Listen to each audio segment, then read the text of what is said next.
সালাউদ্দিন কাদের চৌধুরী বিএনপির একজন জ্যেষ্ঠ নেতা। মুক্তিযুদ্ধ চলাকালে ১৯৭১ সালে সংগঠিত মানবতাবিরোধী অপরাধের অভিযোগে অভিযুক্ত হন ঠিক ৪০ বছর পর।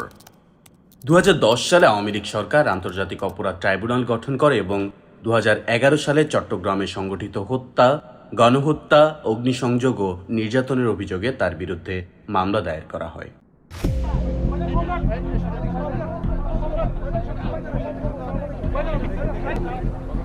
বিফোর দ্য কেস বিগ্যান টিভিতে আর ইয়েতে অনেক ধরনের পিআর করছিল যে এরকম একটা কেস হবে।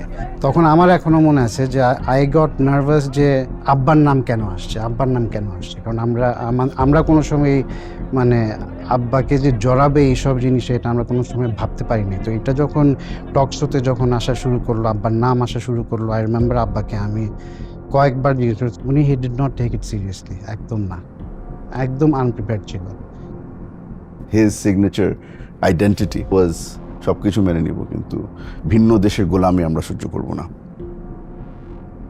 আমরা যখন ট্রাইব্যুনালটা গঠন হয়ে যায়, হঠাৎ করে আব্বার নাম ঢুকায় একটা বাস পুরানোর একটা কেসে। কি হয়, নর্মাল আইনে হয় যে prosecution must prove the case. এটা মানে পুরা জিনিসটা কিন্তু প্রসিকিউশনের উপরেই কিন্তু ভরটা থাকে, রেসপন্সিবিলিটি থাকে। কিন্তু আব্বার ফাইনাল জাজমেন্টে অ্যাপেলেট ডিভিশন থেকে বলেছে যে the defence must prove his alibi.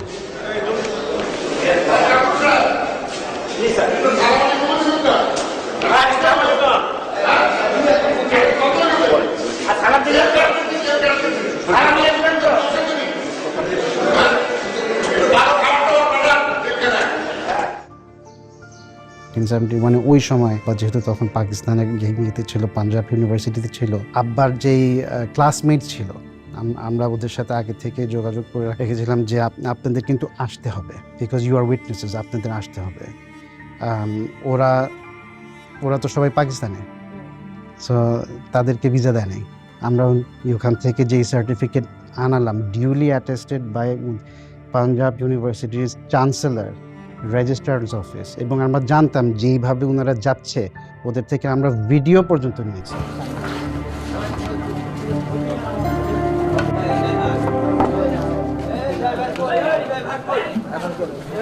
স্কাইপের বিষয়টা ইট ওয়াজ রিয়েলি শকিং। এই যে অ্যাপ্লিকেশনটা আমি দেখতেছি এখন, আমাকে অলরেডি মেসেজ দেওয়া হয়েছে আর কি, এসএমএস এ। আজকে যেটা দুইটা অ্যাপ্লিকেশন আপনি পাইছেন এর জন্য, দুইটা ফরেনার সাক্ষী হ্যাঁ দেব না ওকে। এটা কিন্তু আপনি একটা লিখিত অর্ডার দিয়েন, তাইলে দেখি আমি পড়ে দেখি। আপনি পড়ছেন পুরোটা? আমি বিরিফে পড়েই নেই এখন বন্ধু। ট্রাইব্যুনালের জাজরা ওরা কিন্তু কোনো কাজ করছে না, দে আর জাস্ট সিটিং দেয়ার, জাস্ট আমাদেরকে ঠাকানো। বেলজিয়ামে বসে একজন ভদ্রলোক, উনি সব ডিকটেশন দিচ্ছে কিভাবে করে ট্রায়ালগুলো জাজমেন্ট করা হবে, এবং শেষমেশে দেখা গেল যে জাজমেন্টগুলো বেলজিয়াম থেকে এসেছে। He was the man behind the whole thing. উনাকেই বেসিকলি দায়িত্ব দেওয়া হয়েছিল যে জাজমেন্টগুলো টেনে এনে টু হ্যাং এভরিবডি। তো জাজমেন্টটা যখন আসলো আর যখন বলল যে you will be hanged by rope until you are dead, এটা যখন বলে, আব্বা কিন্তু he said one thing, he said thank you. আমার ঢুকেই কিন্তু আব্বাকে দেখে ইন্না লিল্লাহি ওয়া ইন্না ইলাইহি রাজিউন, আব্বাকে দেখেই বলছে। আমার আব্বা আমার দিকে তাকায় বললো যে তোমার এই অবস্থা কেন, কেন কি হয়েছে? আমার চুল একেবারে দাড়ি টাড়ি। তো আমি বললাম না, শেভ করি নাই। বললো ইংরেজিতে, বলছে যে তুমি বাসায় যাবা, you will shower, you will shave, you will look like a gentleman and you will bury me tomorrow.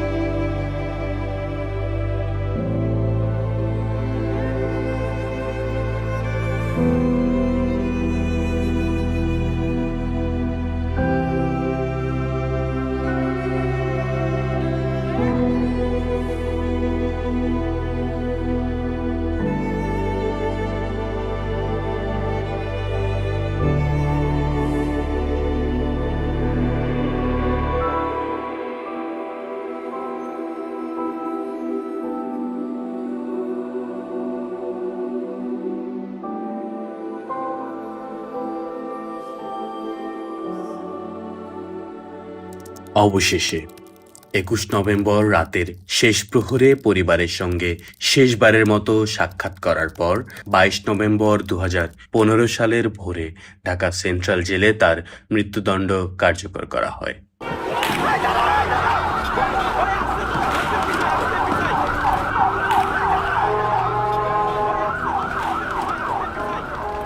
আমরা যে জিনিসটা খুব ভালোভাবে বুঝে ফেলেছি যে সিদ্ধান্ত তো সরাসরি গণভবন থেকেই আসছিল।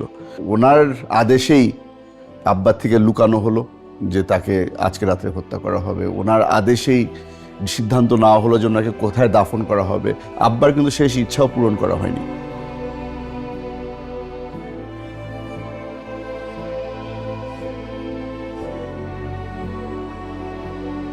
সব কিছুর পরে যখন দেখলো যে এখানে তো সালাউদ্দিন কাদের চৌধুরীকে হত্যা করেও শেষ হচ্ছে না, নেক্সট জেনারেশনকেও ধরতে হবে।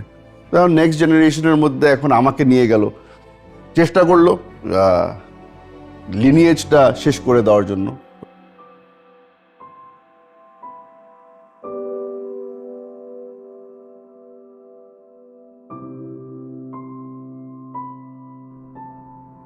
দু 2016 সালে আমি কোর্টে যাচ্ছিলাম। আমি আর আমার আম্মা দুজন একসাথে কোর্টে যাচ্ছিলাম। আমাদের একটা হাজিরা ছিল, পলিটিক্যাল মামলার কারণে রেগুলারলি যেতে হতো। কোর্টে যাওয়ার পথে বংশাল থানার সামনে আমরা ট্রাফিক লাইটে আটকা ছিলাম। তখন হঠাৎ করে আমার গাড়ি ঘেরাও করে ফেললো 7-8 জন মিলে। সবাই সিভিল ক্লোথসে ছিল, তবে ওদের স্ট্যান্ডার্ড যেই অস্ত্র ওটাও ছিল, আর কোমরের মধ্যে পিস্তল ছিল। মাইক্রোবাসের মধ্যে ঢুকলাম। গাড়িতে উঠানোর সাথে সাথে হাত ধরে আমাকে হ্যান্ডকাফ পরিয়ে দেওয়া হলো। আরও মনের মধ্যে বিশ্বাস তো বেড়ে গেল যে দিস ইজ ইট, এখন মেরে ফেলবে। টেনে আমাকে একটা রুমে নেওয়া হলো। রুমে নেওয়ার পরে এটা ছিল আমার এন্ট্রেন্স ইনটু আয়নাঘর।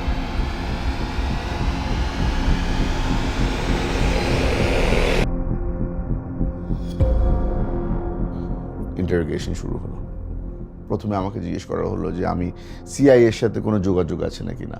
তারপরে জিজ্ঞেস করলো আমার রয়ের সাথে কোনো যোগাযোগ আছে নাকি না। তারপর আইএসআই, মানে এমন কোনো গোয়েন্দা সংস্থা বাকি ছিল না যাদের কথা আমাকে বলা হয়নি।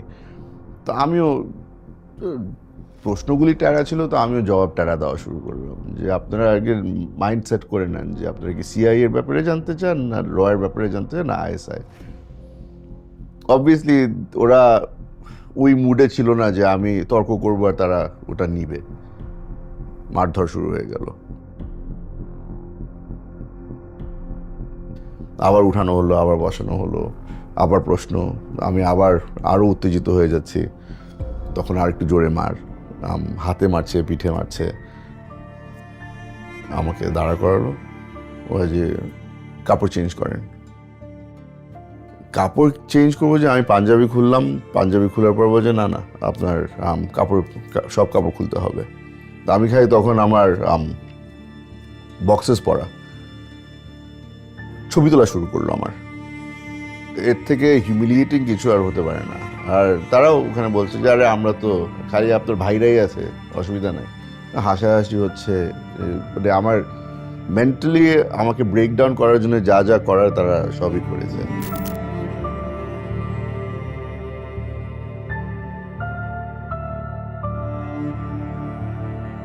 আমার সবচেয়ে কষ্টের সময় আয়নাঘরে আমি আব্বার সাথে কথা বলতাম, ভিভিডলি আব্বার সাথে কথা বলতাম। নর্মাল কনভারসেশন, একদম হয়তো রিডিকুলাস মনে হবে, বাট আমার জন্য আমি আব্বাকে দেখতে পাচ্ছি। মনে হচ্ছে আমার পাশে বসা আছে।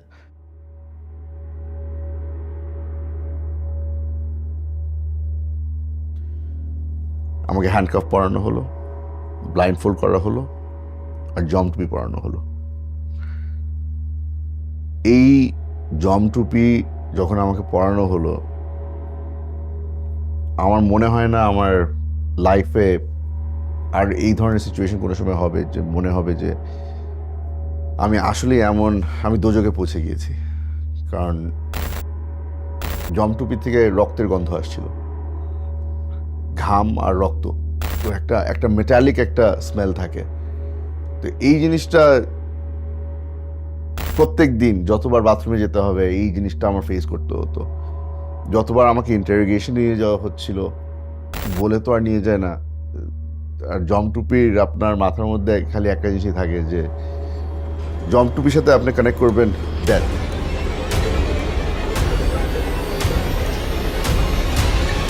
আমার এখনো মনে আছে প্রায় 1.5 মাস হয়ে গিয়েছিল কেউ আমার সাথে কথা বলেনি।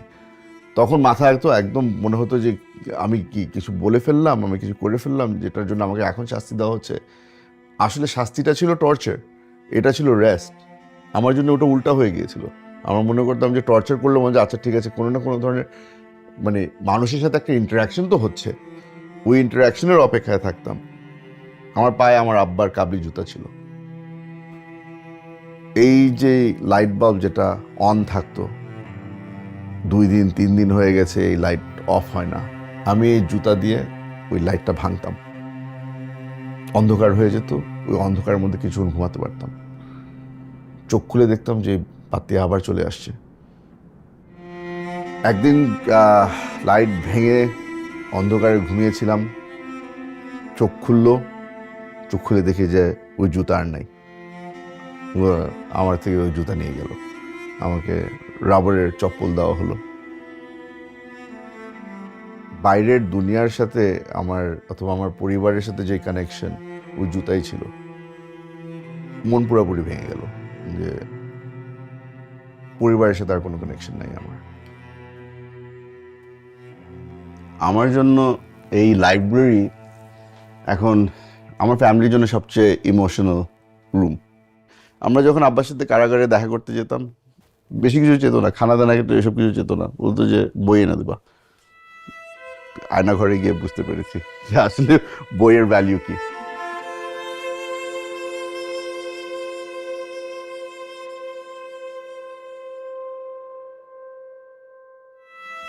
কিছু জানতাম না, কিছু বুঝতাম না। হঠাৎ করে দেখি সেলের ভিতরে লোকজন ঢুকে চোখ বাঁধলো, আবার 3 বার ব্লাইন্ড ফোল্ড করা হলো, জমটুপি পরানো হলো, হ্যান্ডকাফ পরানো হলো। কিন্তু প্রথমবারের মতো দেখলাম যে কে জানি আমার পা নিয়ে টানাটানি করছে। আমার ওই রাবারের স্যান্ডেল খুলে ফেলা হলো আর আব্বার জুতা পরিয়ে দেওয়া হলো। তখন বুঝলাম যে আচ্ছা এখান থেকে বাইরে নিয়ে যাবে। গাড়িতে ওঠানো হলো, আবার 2 সাইডে 2 লোক। তো একজন আবার কোমরের মধ্যে অস্ত্র ধরলো। সামনে যে লোক সে হাসাহাসি করছিল আর সে বলল যে কি ভয় লাগে? আমি প্রিপেয়ার্ড ছিলাম, না ভয় লাগে না। কেন? ওরা মেরে ফেললে আব্বার সাথে দেখা হবে, ছেড়ে দিলে আম্মার সাথে দেখা হবে, কেউ না কেউ অপেক্ষায় আছে। তো সে আবার হাসলো, হেসে পিছনের লোকে বলছে স্যার বলছিলাম না টাইগার টাইগার।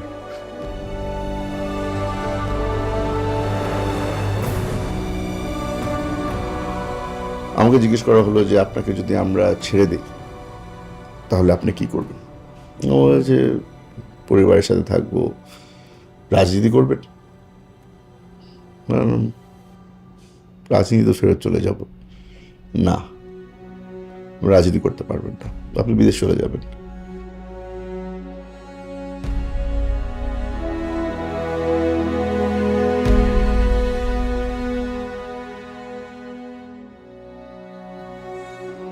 ট্রমা কেমনে করে একটা মানুষকে দুর্বল করে ফেলে, কেমনে একটা মানুষকে ভেঙে ফেলে, ওটা আগে বুঝতাম না, এখন বুঝি।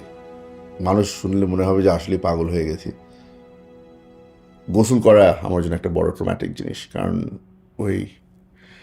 ওই সেন্সেশন যে মাথার উপরে টপ টপ পানি পড়ছে, ওই জিনিসটা ফিল করলেই মনে হয় যে আমি আবার ফেরত আয়না করে চলে গিয়েছি।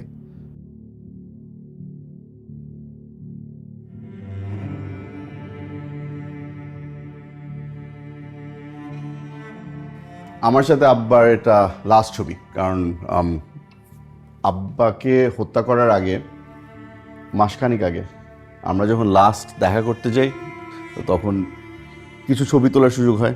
লাস্ট কিছু আমরা ছবি তুলি। আমার আর আব্বার লাস্ট এটাই ছবি। আমার আব্বার অত বেশি ছবি নাই।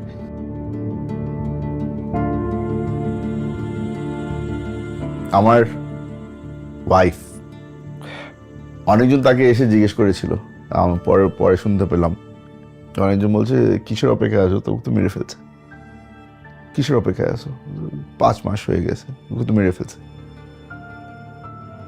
বাট এখন বিশ্বাস করি যে দুনিয়ার যে সোলমেট বলে একটা জিনিস আছে না, কারণ ওর মন মানতো না, ও যে এখনো আছে, যতই বলুক না কেন, যেই বলুক না কেন যে ওকে মেরে ফেলছে, বলতো যে আছে আর আসবে।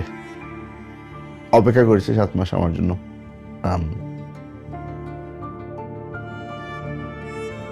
সিকিউরিটির জন্যে ওই আমার ওই একটা কুকুর,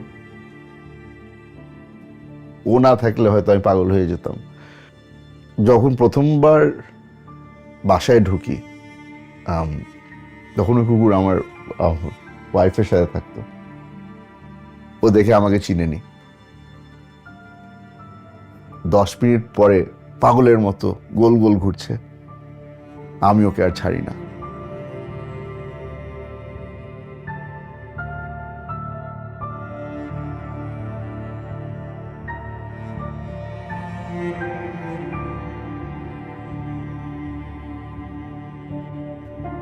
ভয় লাগতো যখন দরজায় কোনো বেল বাজতো বা কেউ আসতো, ও সঙ্গে সঙ্গে দাঁড়িয়ে যেত, দরজার পাশে গিয়ে দাঁড়িয়ে থাকতো আমাকে গার্ড করার জন্যে।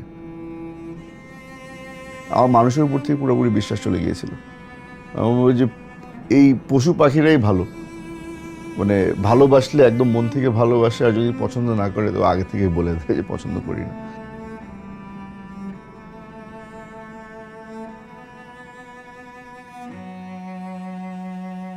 আমরা সকলেই একটা স্বপ্ন দেখেছিলাম যখন আমরা আয়নার ঘরে ছিলাম, বুলডোজারের সিটে বসে এই বিল্ডিংগুলোকে কীভাবে করে আমরা ভাঙবো, অন্যরা ভাঙবে না, আমরা ভাঙবো, যারা সার্ভাইভ করেছে এই টর্চার। কারণ এটাই হচ্ছে কি আসল কন্ট্রোল আমাদের জন্য, আমাদের রিকভারি হবে এটা থেকে।